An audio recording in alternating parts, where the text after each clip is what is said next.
Morning, everyone. So this next section here, technically, it's part of the regular grade 12 curriculum. It essentially is an application of equilibrium to solubility style concepts. The KC, the equilibrium constant that we've been looking at, will be now called KSP, which is a solubility product. While I may still give you the odd question on this part here, I just want to make sure that you're sort of on par with your regular grade 12 peers. We can use this as sort of an application. We're going to learn a little bit how the ice tables start looking like in this section here and actually treat this for solubility. So let's just do this section here on solubility equilibrium. For us, for solubility, first thing is the keyword, what does solubility mean? The solubility describes the maximum amount of substance or solute. The solute is the thing that's in lesser quantity. The maximum amount of solute that can dissolve in a given amount of solvent. Solvent is the name for the one that's in greater quantity. Usually it's the liquid that's involved here, and we want to specify a particular temperature, so at a given temperature.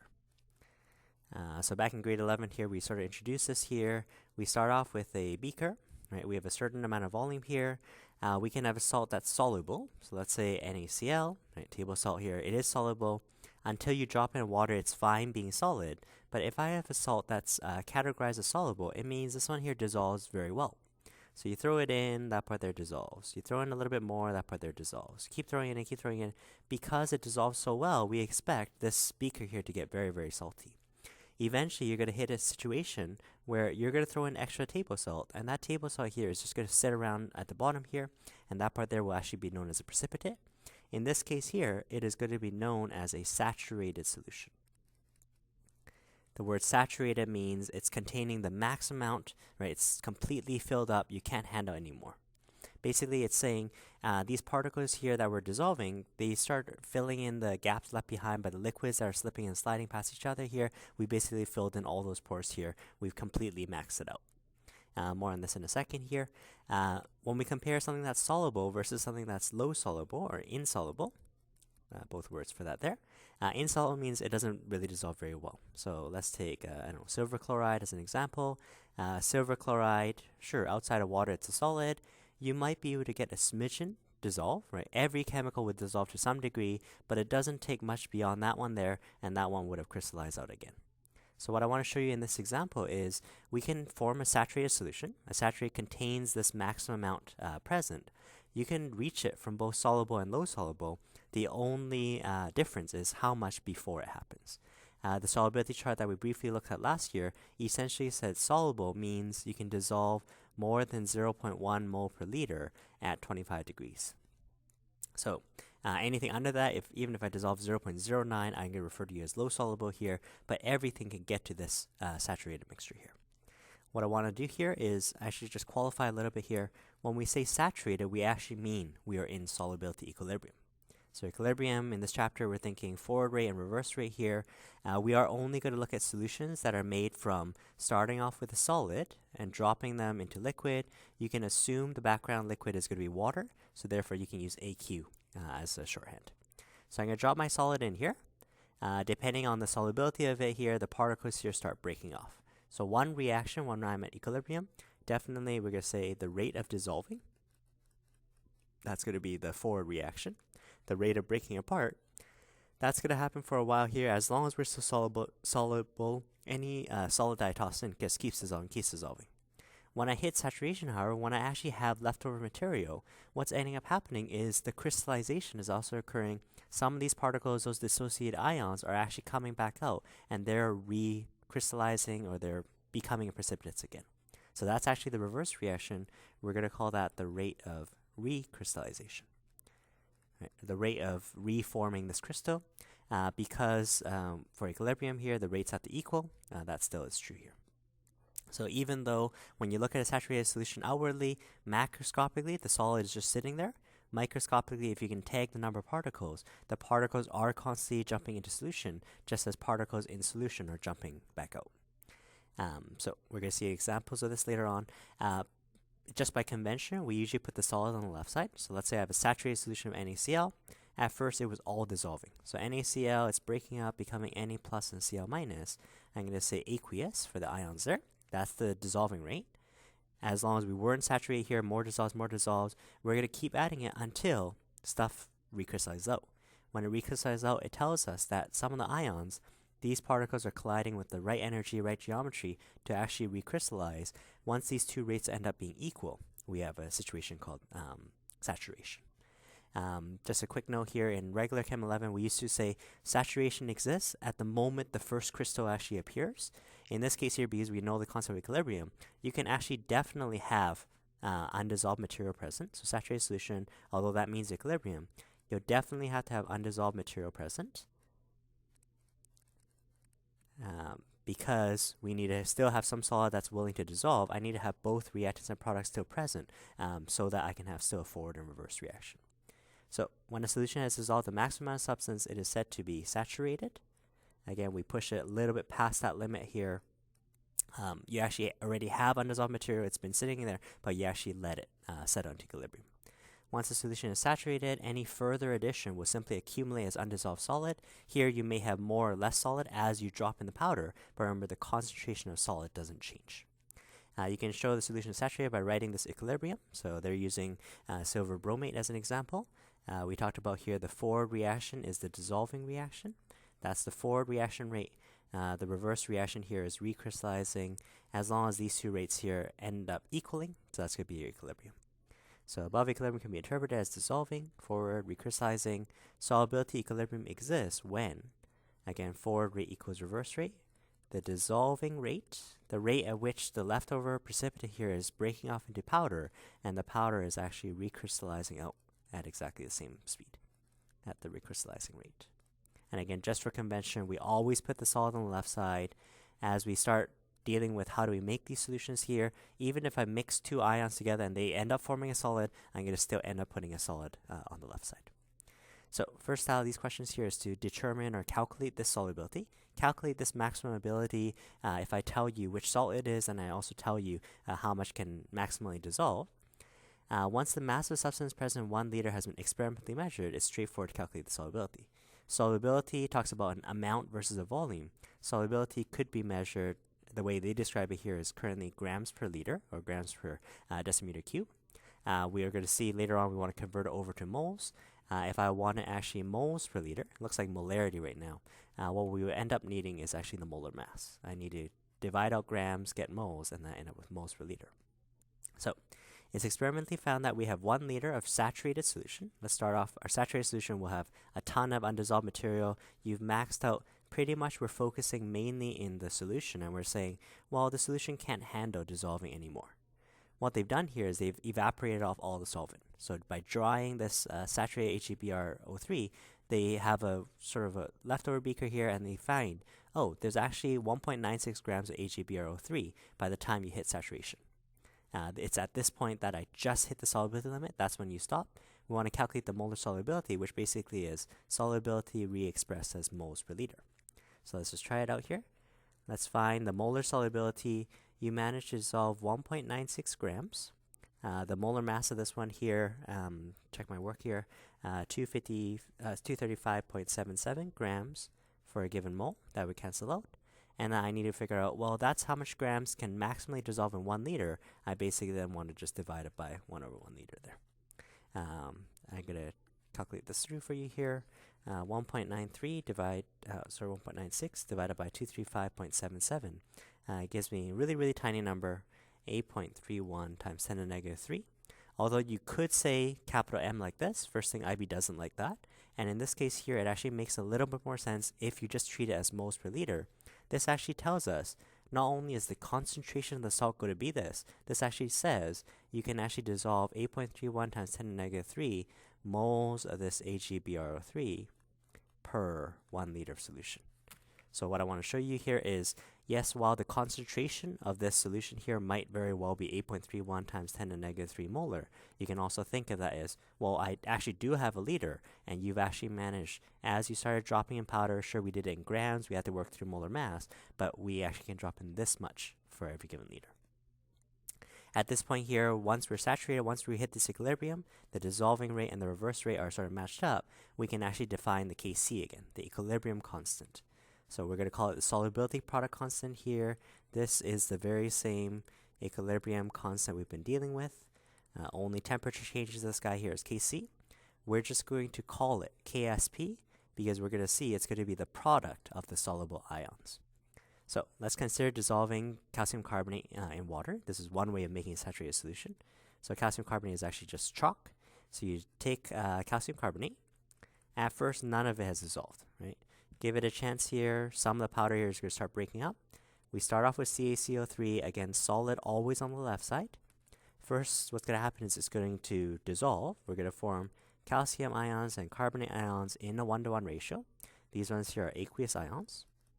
While that dissolving is occurring, we're not quite saturated yet. We need to wait until these ions actually, when I have calcium and carbonate ions, they actually come crashing out of solution again, and they actually recrystallize as well. So I'm going to be at a point where we actually hit this equilibrium. Being in equilibrium, we should be able to do an equilibrium constant. So let's just call this here Kc. Kc in general is a product over reactant ratio. The products are in the aqueous state, so definitely include those. Calcium +2, carbonate -2 here. We would have divided by calcium carbonate, but this one here is a solid. Remember, we ignore solids in the Kc expression. So just make a note here. We had ignored the solid, or we've absorbed it into the constant. So ignore solids. And therefore, what's left behind is going to be just the product multiplying the two ion concentrations. We're going to give it a new name. We're going to call it Ksp. Ksp is going to be just the product of calcium times carbonate. Right? Ksp can be thought of as the product of the solubility of the two ions. Basically, the more ions you have, the higher the concentrations, the higher the Ksp is going to be. So for ionic compounds, we're going to give it a special name. We're going to call it Ksp. And that's called now the solubility product constant. Right. At the end of the day, it is a equilibrium constant. So everything that we learned before, this one here only changes with temperature. The size of the number tells you products are favored or reactants are favored. All that is still true. Right? So there's a couple for you to practice here. Pretty much the only emphasis here is you want to make sure you always put the solid on the left side. So let's say I do part C with you here. I'm going to put the solid on the left side. Silver sulfide here. That's a solid. The dissolving reaction breaks up the ions. I have 2 silver ions aqueous, and I have a sulfide ion. When I try to do a Kc, I'm going to call it Ksp. It's basically going to be your products, Ag plus. If I have a whole number there, this one here just ends up squaring. And then I have a sulfide. That one's to the power 1. I don't need to bother with any divided by solids. So by putting the solid on the left side, it's always a divide by 1. And there we go. What we're going to start seeing as we do the math here, the wording that we're going to use is solubility in order to describe how much the solid dissolves. Let's say I have something that's very soluble. Very soluble means it dissolves very well. I'm going to have a lot of silver, a lot of sulfide. When the silver concentration and the sulfide ion are really large, we're going to have a really large Ksp. So in general, the higher the Ksp, we're going to be talking 10 to the negative a lot, okay? But relatively, if the magnitude is larger, higher Ksp means greater solubility, more soluble. Although they are proportional, they are 2 different numbers. Solubility describes the solid breaking down. The Ksp is the equilibrium constant. They are related, and we're going to walk through a few examples. One other thing I want to show you here is for all these cases experimentally, I had just dropped in enough solid before it hit equilibrium. It's totally possible. You could actually, let's say this is already saturated, you can actually toss in a bunch more calcium carbonate. Right? That one there is also just going to sit there. We might have, in our terminology, we may have more solid, but in terms of how much dissolves has already been set by the saturation limit. More solid, but the solid concentration is the same. We have the amount is increased. There's way more powder. Some of this powder also breaks off, but you don't manage to dissolve any more powder. The rest of it just sits around unchanged. All right? So let's just work our way through a few examples on the back side here. Since the value of Ksp depends on the concentration of ions, we just talked about this. The higher the Ksp, the more soluble the salt is. So a solution in equilibrium. So thinking about an ice table here, they already are on that E row there. A solution in equilibrium, there's a precipitate BaF2. It contains this much barium, this much fluoride. What is the KSP for barium fluoride?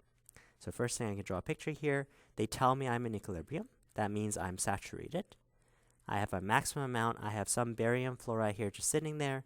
That's dissolving, becoming barium ions and fluoride ions. As that's dissolving, some of these ions are also solidifying out to become the solid. We're going to put the solid on the left side. For all these problems, once you identify what your salt is, I'm going to write the dissociation equation. So barium 2 plus and 2 fluoride. If I started off with barium fluoride, we definitely need to follow the mole ratio. For every 1 barium fluoride that gets ripped apart, I get 1 part barium and 2 fluoride ions. In this point here, I want to just introduce to you, there's actually 2 ways of making a saturated solution. 2 ways of making a saturated solution. 2 ways of hitting this equilibrium. The first way, as I just mentioned here, is let's just dissolve the solid. Okay? If you dissolve the salt, basically everything needs to follow the mole ratio, because I'm dropping in, for example, barium fluoride that already is in a 1:2 ratio. For every salt that I drop in, it's going to break up 1 part barium, 1 part fluoride, or 2 parts fluoride. So in this part, if I do it that way, it follows the mole ratio. So let's check if that's the way they did this solution. So they said here, we're a saturated solution here. We have a precipitate. Good. We need undissolved material present. And it turns out our barium concentration is 4.59 times 10 to the negative 2. That's a barium. For the fluoride, it's 2.00 times 10 to the negative 3. Now, one caution for you here is sometimes when they tell you, oh, by the way, the fluoride concentration is 2 times 10 to the negative 3, you don't need to worry about, oh, what about this 2 here? They just went into this solution. They have a meter and they're just measuring how much fluoride there is. Fluoride is just 2 times 10 to the negative 3. That's what it is, regardless of the mole ratio. Is the fluoride actually double barium? Well, no, double would be about 9 times 10 to the negative 2, 9 times 10 to the negative 3. How could it be that these two are actually not in mole ratios? If they're not in mole ratios, this is not the way I made it, dissolving the salt. The other way I could have made it is you could actually mix 2 solutions together.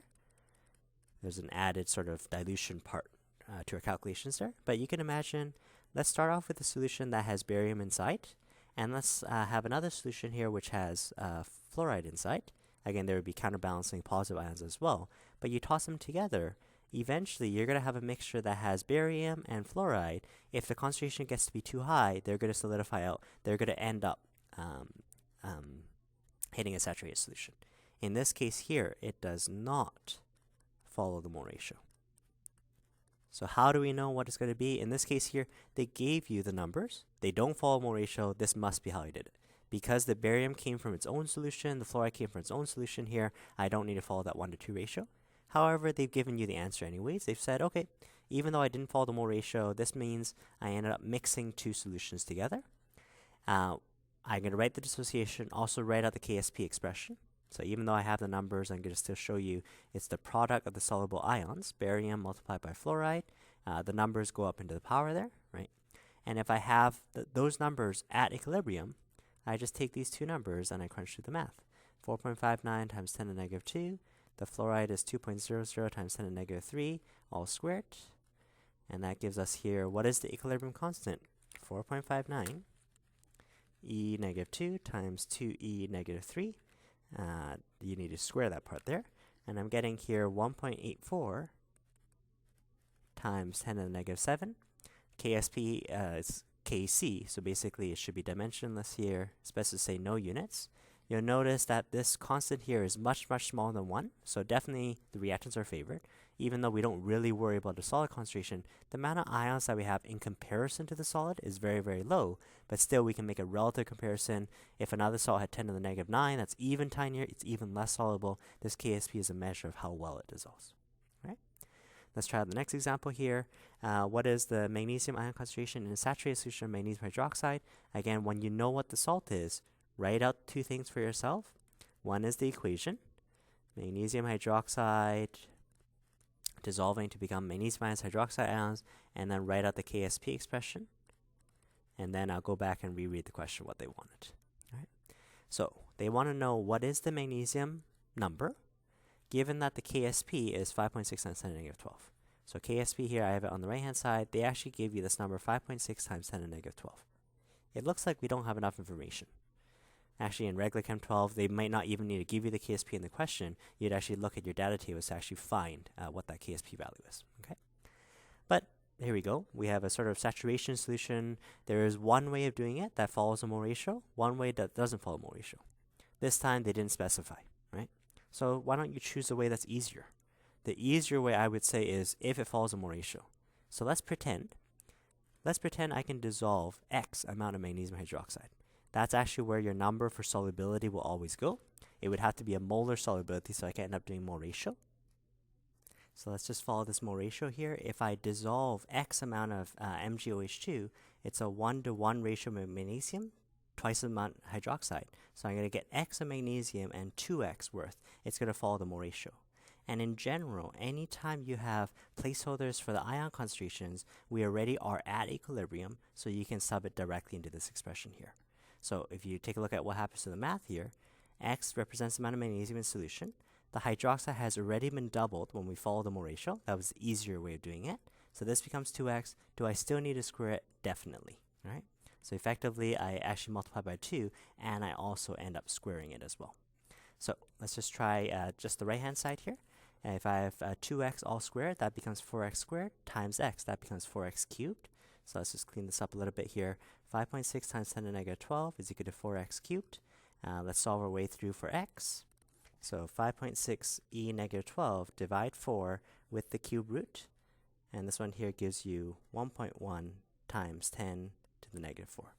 Just like we've been doing in this chapter here, yeah, maybe a lot of work to actually get to x, but once you know what it is, you go back and reread the question, what were they looking for? This time they really were looking for the magnesium. The placeholder I put was x, perfect. This is the amount of magnesium, concentration, this is the amount of magnesium that they dissolved. Anytime they end up asking for mass, right, in this case here, if you already know how much magnesium ions here, based on the volume, you go volume times concentration, that gives you the moles, and then you do a molar mass to end up finding magnesium hydroxide. So just to follow up there, if I want to find how many grams of MgOH2, this one here is a solid, and this one here needs to dissolve. So we're going to say I want 0.2500, so that's the volume in liters. The concentration is 1.1 times 10 to the negative 4 moles for a given liter. And then we'll just use the molar mass here. 1 mole is 58.33 grams. That's your molar mass. And we basically punch our way through those numbers. 0.25 times 1.1 e negative 4 times 58.33. And that gives me here 1.6 times 10 to the negative 3. That's how much grams I can dissolve. Given my container is only 250 milliliters, that would already hit this solubility limit. That would saturate the solution. What we can do here is a slight swap up of the question here, and we can actually say, can we predict when a precipitate will form? Can we actually predict, using KSP, am I over this limit here or whatnot? Okay, so this is more so talking about the second way of making it. Whenever two solutions are mixed, so you can make a note here, this does not follow the mole ratio. We can actually decide whether a precipitate forms by seeing whether there's enough concentration, right? We're going to, just like we had tested between our trial Q value and our KEQ, we can test the trial Q value against the KSP. This one here that's called the trial ion product is sometimes called the TIP, so trial ion product. Let me just give you the general overview first, and then we'll walk through an example. So we're starting off here. If I want a precipitate to form, that means we have to be saturated. That means the forward rate actually has to match the reverse rate. So if we have, let's say, AB in equilibrium with A plus and B minus, my KSP expression would be the A plus times the B minus. So because the equilibrium constant is given by the product of the two ion concentrations here, it's basically the A plus multiplied the B minus. If I have enough to actually hit KSP, then it becomes saturated. We could have a situation, let's say, when I test my value, when I actually test how much A I have in solution, test how much B I have in value, what if my Q is actually less than the KSP? You can still think about it this way here. The Q is product over reactant. The KSP sort of becomes the limit. It's supposed to be this number when you actually are saturated. Well, right now, my Q is actually not big enough. So what ends up happening here is the Q needs to increase. So if the Q is supposed to increase, that means I need to gain products. If I could lose reactants, I want to lose reactants. Which side are we shifting towards? If I gain products, that means I have to shift towards the right-hand side. That means I have to get more and more product. In that case there, any additional amount of solid that I have, the forward reaction is favored. So we're going to run the dissolving reaction. Dissolving reaction is preferred, right? So that I can get more product concentration here. Any solid that I have will end up dissolving. Our conclusion in that situation is no precipitate forms, right? How about case number 2? Case number 2, we are still using KSP as our limit. KSP is only temperature dependent. What if when I mix two solutions together, my Q is way bigger than KSP? So Q is way bigger than KSP. So that means, well, I had A sitting in one container, B sitting in another container. As I toss it in, I end up realizing, wait a second, I have way too many ions. When I take my A and my B, I multiply, it's way larger than what the KSP allows me to be. Again, you can say to yourself, Q is products over reactants. Because my Q then needs to start shrinking and get closer and closer to KSP, I need to drop this fraction. To drop this fraction, I need to decrease my products and increase my reactants. So you may have a situation where when I just first mix this, I have way too much that's undissolved. To drop my products, I need to preference the reverse reaction. I need to get some of this to actually recrystallize out. So I need to get the A plus to collide with the B minus to actually solidify out into a solid. So in that case there, we actually have the recrystallization. Recrystallizing reaction is preferred. So basically, even though the salt here, yeah, maybe it's soluble, but we've actually overdone this KSP limit. We have way more ions than should be able to dissolve in this liquid, and basically these ions will come crashing our solution, and suddenly we can then say, great, precipitate forms. So we're starting to see how if you actually know what the KSP limit is, if you know we're at that temperature, here's the constant what it's supposed to be. If I'm under this value, no precipitate. If I'm over this value, definitely precipitate. And definitely there's that crossover value here. If Q is equal to KSP, if you just magically luck out and you toss an A and B and you perfectly hit what KSP should be, we have a situation called saturation, right? So it's saturated. Saturation means we have a solubility equilibrium set up. Definitely we would have just, right, let's say I'm mixing two solutions. We've just added enough ions. I just hit this limit, so therefore some solid is now forming.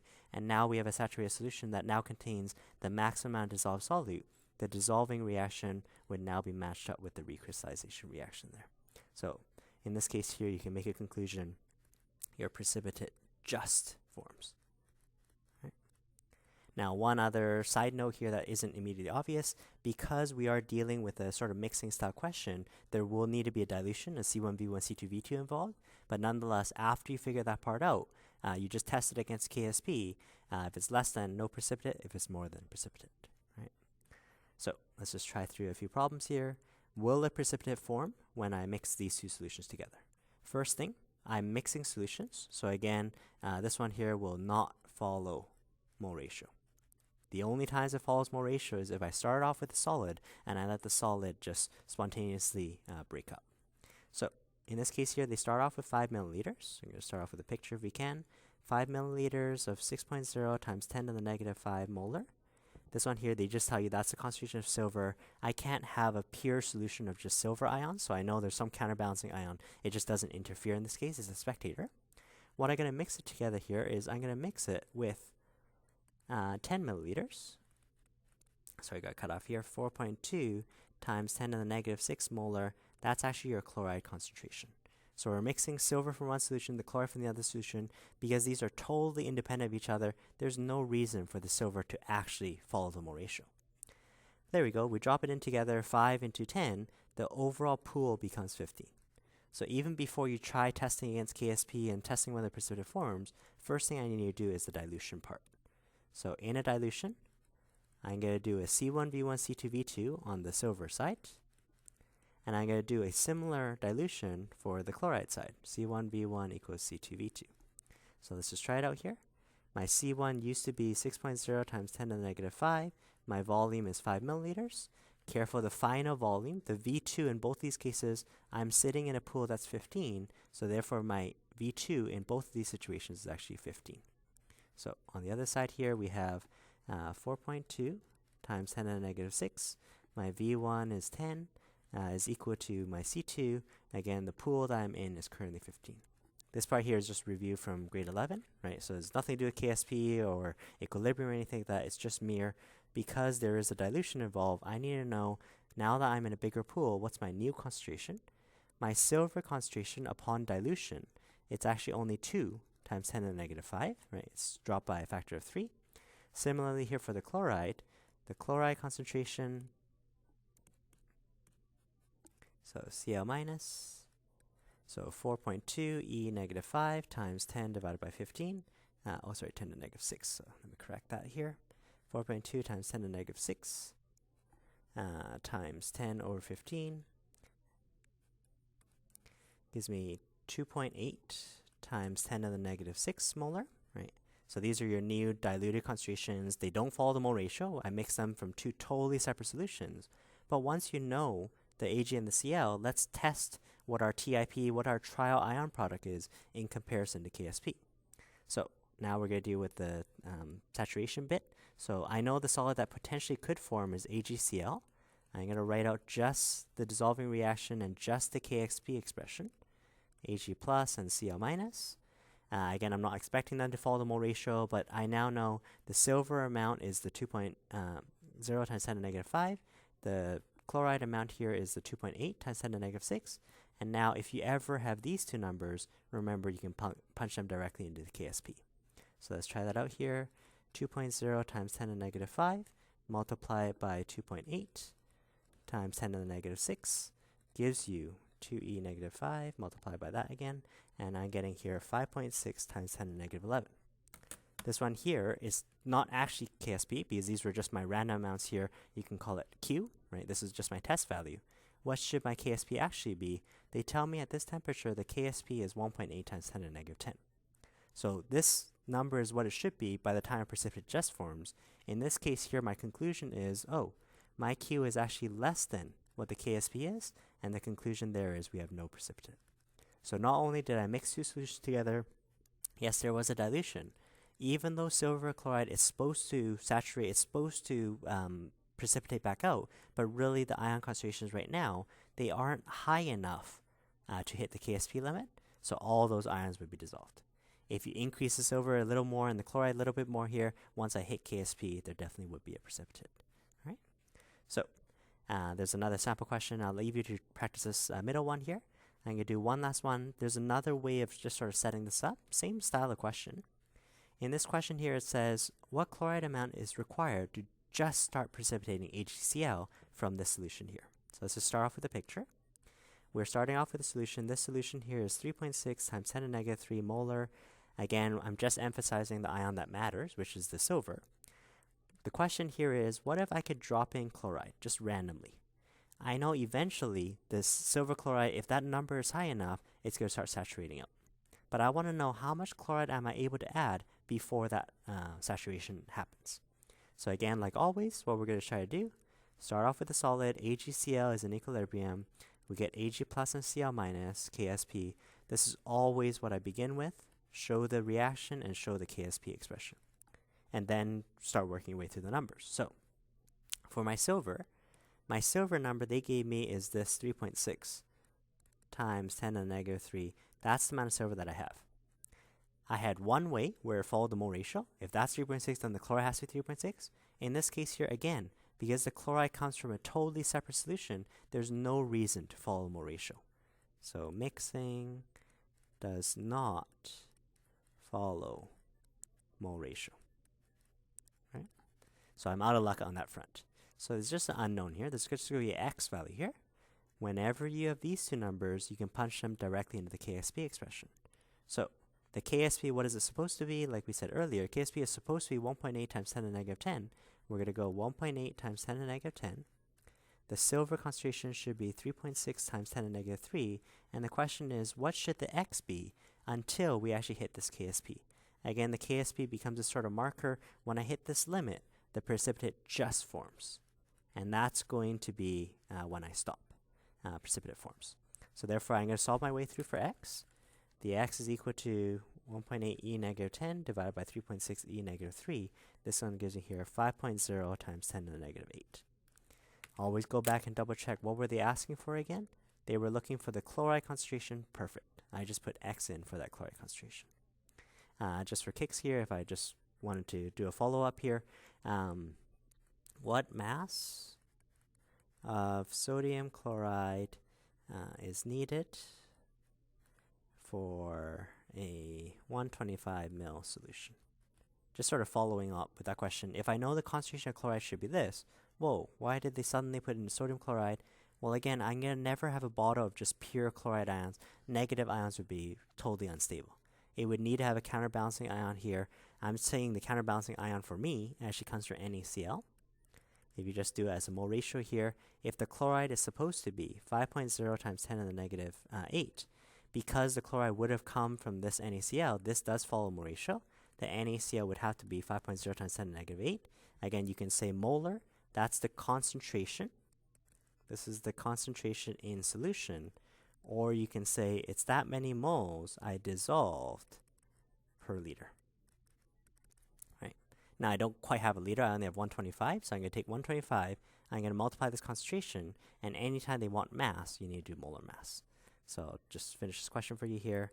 How many grams would I need to saturate this? I'm just playing around with NaCl. I just totally made up that number here.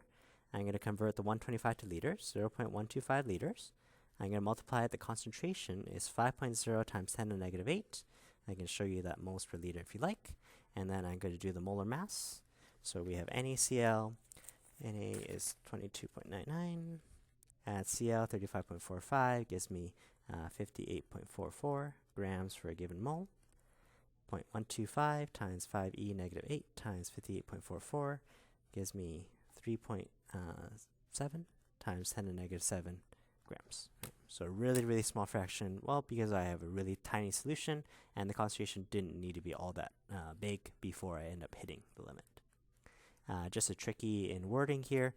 We've been saying sort of what chloride did I need. Sometimes they refer to this as what is the minimum chloride to make a saturated solution. Or they might say the same wording, but I can actually state it here. I can say, what is the maximum chloride that can dissolve? Right. Even though I'm using those two opposites here, minimum is the least and maximum is the most, they're both saying the same.